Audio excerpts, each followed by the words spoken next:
whatever YouTube, knowledge of self-determination. So listening to the news and Congress, plenty of senators in Congress seem to be criticizing Donald Trump's latest exploits, with the bombing of the Syria air base. In the video before, I believe I said something about civilian populations. I apologize for that. This is me retracting any misinformation that I may have put out there. It was an air base that they bombed, where some citizens of Syria were known to have been gassed. I believe children. If things like that are happening, as human beings, we should assist each other in situations like that. Trump feels really bad for those children, but not bad enough to allow them to get green cards and come to the country. Remember, Syria is one of the 7 countries that are on the banned list. They cannot travel to the U.S. They cannot be issued a green card to come to the U.S. Syria. But he cares so much about them that they can't come here. They got to stay where they are. And I'm going to bomb the hell out of your country, too. So you could possibly end up being killed, but I don't care enough to let you come over here so you don't get killed. Anyway, so Senator Rand Paul basically, is saying that Trump needs to come to Congress. He doesn't have complete anonymity. He can't just go off half-cocked with the military in his left and right pocket and just start blowing people up because he gets a little emotional about a situation. Basically telling them, he can't just tear up the Constitution and go and do what he wants. And I agree. There are checks and balances in place for a reason.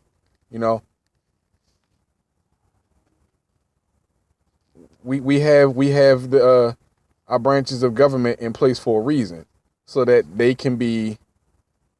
not one individual branch of government has complete anonymity. The executive branch, has the answer to the legislature. You know what I'm saying? And all of that stuff. All these things work in conjunction with each other. And I just don't know, man. It's a real slippery slope here because Syria seems to be in cahoots with China and Russia, who I thought were allies of us, at least Russia. Now that Trump became president, we know that him and Putin are, buddy. And I don't know. I mean, it's just kind of messed up that this guy's still president. I mean, I'm trying to understand why he hasn't been impeached yet, because he seems to be using the seat of the presidency as a business tactic, as opposed to actually, trying to govern, which he doesn't have any experience in. But in any event, Senator Rand Paul is right. He needs to confer with Congress before he goes off and does any type of military action. All presidents need to do that.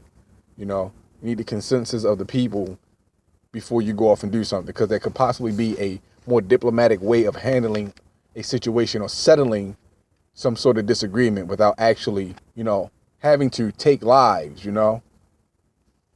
But, I mean, because how does blowing people up stop them from killing other people? How does you killing stop killing? You can't war for peace. The only way you can have peace is to be peaceful. It's an oxymoron to think that you can get peace out of war. There's always going to be collateral damage, and there's always going to be somebody who doesn't die in the war that hates you and will one day rise up and start the whole thing all over again. It's a never-ending cycle. And with all the brains that we have working in government, I can't understand how these people haven't figured it out yet. In fact, they have figured it out yet, but guys, remember, war is money. War is money. People profit off of war.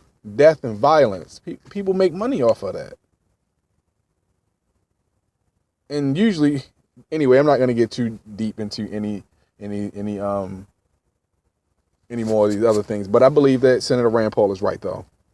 I believe that Trump needs to confer with Congress. He needs to stop going off half-cocked. You know what I'm saying? Like some kid with a rifle, you know, believing that he has all the power in the world to do whatever he wants. He needs to stop. It's dangerous. It's a dangerous game he's playing. And we're not the only people with weapons.